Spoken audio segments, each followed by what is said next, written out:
So when I made my first video about Dan the Man, I had no idea how many little turd nuggets he had spawned here on this planet who were ready to defend their king's honor at the drop of an upload. Since I made this video, Dan has been mostly quiet on social media, aside from some scathingly bad social takes and bragging about taking an 18-year-old girl to Mushroom Kingdom. And after receiving what seemed like thousands of comments from people calling me a hater, a virgin, and a loser, I'm finally ready to reopen this can of worms because there was a lot of information I left off the table that makes Dan look even worse than he did before, something I thought was impossible. Also, between you and me, I made enough money off that first video to buy a very nice used Toyota Corolla. Then I took the hated comments from that video and made enough money on this video to buy a PS5. So S my D, White Knights. I'm in the green unlike your man Dan. Come get your mans. And just to get a couple things out the way that people left in the comments, apparently the most embarrassing part of Dan's life is the fact that he failed basic Navy SEALs training after screwing up bad at the gun range, and now had tried to claim he was honorably discharged and even had been spied out in public wearing stolen Valor, which is a criminal offense, by the way. I mean, just look at an ex-Marine's opinion on Dan's lies. I have no doubt the guy served.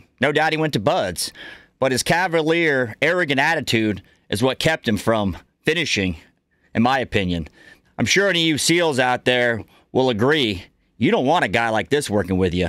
I don't even care if he's a Navy cook, you wouldn't want him. He'd get the E4 Mafia beatdown when he made it to the fleet. I also got a lot of comments that talked about Dan's appearances at celebrity poker games and how he tends to play like an absolute amateur who would really have no business playing in these private high-stakes poker games. He's been called out by many professionals who say this guy's skill level is basically the Sunday rec league of poker, not the pros. I also got a lot of comments saying that renting a home is just what rich people do, so Dan getting foreclosed on is really no big deal, and that rich people always want to make it look like their companies are taking major losses, so the $50 million he reportedly lost last year is no big deal either. I don't think you guys understand what Dan is really doing here. He's funneling investor money in and basically using this money as his own personal bank account. He's taken their money in with the given intention to use it to build his company Ignite, not to buy a $60,000 Lego set and a bunch of hoes. This is not legal. This is fraud. Do you guys understand? Dan is basically the ultimate fronter for Instagram. The company has more liabilities than assets. They've operated at a loss from the very start. They're almost out of cash while simultaneously owing over $40 million.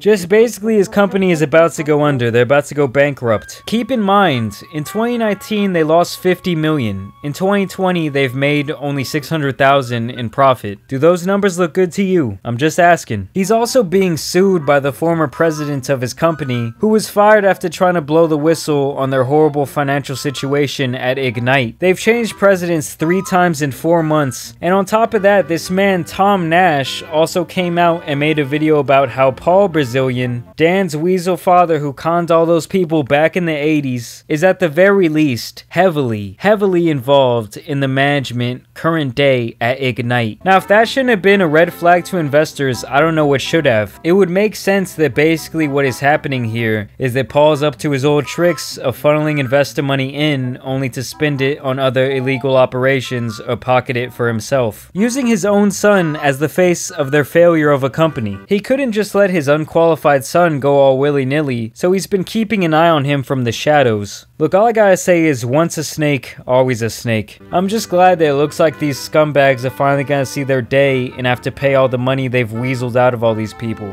I mean, Paul Bilzerian's name is literally all over these legal documents in the case of the old president versus Dan. And it's just so funny to me that people basically idolize not only a trust fund baby, but a fraudulent one at that. You wouldn't believe how many people will still be down in the comments of this very video sucking Dan off. But hey, it makes sense. Most people out there will never want to work for anything, and they simply want everything handed to them in life, just like their savior, Dan the Man. I personally make these videos because I enjoy taking a peek behind the curtain and exposing these bums for who they truly are, while making a couple bucks. But as always, I want to thank you guys for watching. Let me know what you guys think about the situation down in the comments below. It's been your boy, the Tan Superman, and I'm out.